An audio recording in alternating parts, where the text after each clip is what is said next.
कर रहे हो, ये रेड जो हो रही है विपक्ष को पूरी तरह से खत्म करने की साजिश के तहत ये सब कुछ हो रहा है, हर कोई जानता है। अगर विपक्ष के नेता बेईमान हैं, मान लेते एक पल को, तो क्या बीजेपी में बैठे हुए ईमानदार हैं? और मैं तो कहता हूं कि जितना बड़ा बेईमान इस देश का प्रधानमंत्री है, और उसकी बेईमानी का सबसे बड़ा सबूत है पीएम केयर फंड, जिसके विषय में कोई जानकारी नहीं दी गई। तो सीबीआई को, ईडी को सबसे पहले उसकी इन्वेस्टिगेशन करनी चाहिए अगर उसमें हिम्मत है तो, जबकि मैं जानता हूं हिम्मत नहीं है, क्योंकि वो प्रधानमंत्री के गुलाम की तरह काम कर रही है। देश के संविधान के लिए नहीं, एक व्यक्ति की गुलामी के लिए काम कर रहे हैं तीनों संस्थाएं, ईडी भी, इनकम टैक्स भी और सीबीआई भी। पर अगर वो इन्वेस्टिगेशन कर सकें तो पीएम केयर फंड की इन्वेस्टिगेशन करनी चाहिए और बताना चाहिए कि कितना पैसा कहां से आया, और यह भी बताना चाहिए कि जिन जिन से पैसा आया उनका कितना कितना काम, किस किस तरह का काम भारत सरकार ने या मोदी सरकार ने किया, यह बताना चाहिए। यह है इन्वेस्टिगेशन का मामला। जिनकी बात कर रहे हैं, आपके हाथ में सत्ता है, सत्ता का दुरुपयोग कर रहे हो, संविधान को धता बता के जो मन में आ रहे हैं सरकार कर रही है। ये किसी भी तरह से ना संवैधानिक है और ना ही कानूनी है। ये केवल और केवल 2024 के चुनाव को ध्यान में रख के विपक्ष को तबाह करने की और सारे विपक्ष को जेल में ठूसने की एक घृणित साजिश के तहत किया जा रहा है। सर, जब से बिहार में गठबंधन बना है तब से और डर लग रहा है क्या सरकार? निश्चित रूप से भाई, प्रधानमंत्री इस देश का बहुत बुरी तरह से डरा हुआ इंसान है। अगर वो बहादुर होता, डरा हुआ नहीं होता, तो 9 साल में कम से कम एक प्रेस कॉन्फ्रेंस की होती, नहीं की। यहां तक कि पार्लियामेंट की प्रोसीडिंग्स में से वो शब्द भी हटवा दिए गए जिन शब्दों से कहीं भी लगता था कि इस सबसे आने वाले समय में जब लोग इतिहास देखेंगे, पढ़ेंगे पार्लियामेंट की प्रोसीडिंग्स को, तो सरकार की जिस तरह से भद्दपिटी है और सरकार के कुकर्मों का जो चिट्ठा है उसमें जो वहां पर बहस हुई है वो सब कुछ सामने आ जाएगा। तो न केवल वो शब्द हटाए गए, बल्कि अब तो स्थिति ये हो गई कि पूरी की पूरी जो सवाल पूछे जा रहे हैं वो पूरा ही हटा दिया जाता है पार्लियामेंट की प्रोसीडिंग से, चाहे लोकसभा की से हो और चाहे राज्यसभा की से। तो जब इतना डरा हुआ प्रधानमंत्री हो और कहीं सच बाहर ना आ जाए, उसको पूरी तरह से रोकने की कार्रवाई की जा रही हो, इसीलिए मीडिया को पूरी तरह से गुलाम बनाया गया, जिसे गोदी मीडिया कहते हैं, जो तलवे चाटता है प्रधानमंत्री के। तो इस हालत में जो काम किया जा रहा है वो केवल विपक्ष को खत्म करने का काम किया जा रहा है। सर, कानून मंत्री कह रहे हैं कि कॉलेजियम सिस्टम गलत है, लेकिन कोई कार्रवाई नहीं कर रहे हैं, तो इस पर आप क्या कहेंगे? देखिए, कॉलेजियम सिस्टम क्या है क्या नहीं है ये तो बाद की बात है, लेकिन जो सरकार ये कह रही है कि कॉलेजियम सिस्टम गलत है, पहले वो सरकार बताए, उस सरकार का न्याय मंत्री बताए कि तुम संविधान के तहत, कानून के तहत कितना काम कर रहे हो। ये जो सारी कार्रवाई हो रही है, बीजेपी में एक से बड़ा एक भ्रष्ट नेता बैठा है, उनके खिलाफ रेड क्यों नहीं डाल रहे? जो भी नेता किसी और पार्टियों में भ्रष्ट हैं वो सारे जैसे बीजेपी में शामिल हो जाते हैं, उनके सारे केस बंद हो जाते हैं, उनके खिलाफ इन्वेस्टिगेशन बंद हो जाती है, उनकी गिरफ्तारी रुक जाती है। ये क्या है?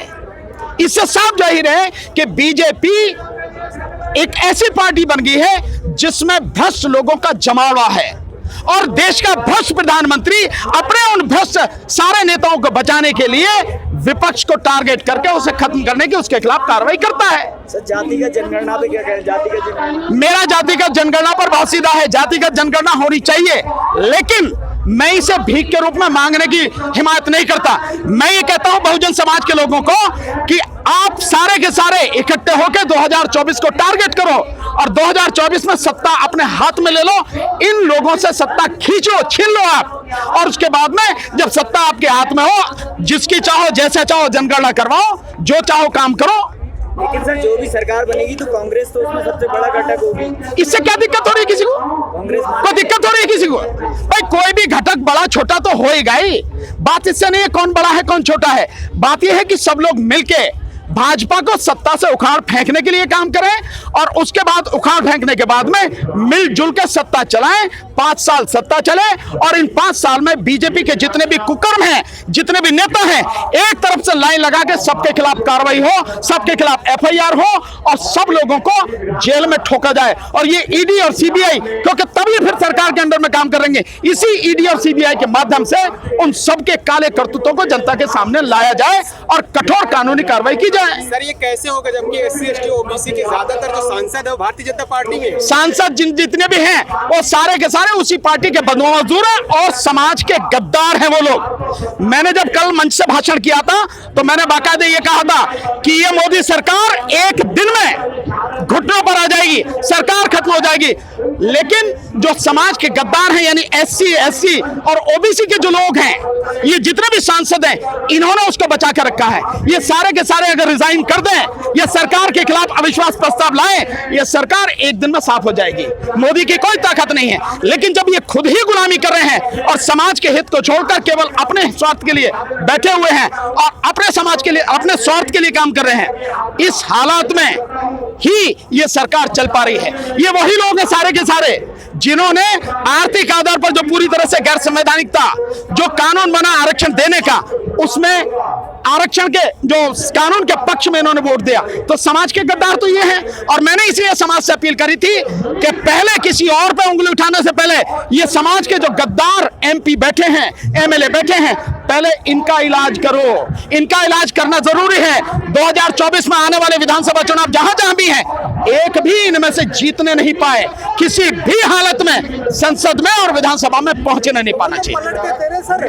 मध्य प्रदेश में पलटती थी सरकार, महाराष्ट्र में पड़े तो फिर फायदा क्या होता है? फायदा, इसमें फायदा देख रहे हो आपके, फायदा क्या होता है? सरकार गलत काम कर रही है, मोदी सरकार, उसकी गलत काम का विरोध करना है और आगे आने वाले समय में यह ना हो, ऐसे कानून बनाने की जरूरत है। और इसीलिए इसमें जो सुप्रीम कोर्ट है उसका भी हस्तक्षेप होना जरूरी है। लेकिन अफसोस कि सुप्रीम कोर्ट भी सरकार के साथ ही खड़ी नजर आती है। तो सर, ये जो सम्मेलन हुआ है इसे आप कितना सफल देखते हैं? निश्चित रूप से सफल है।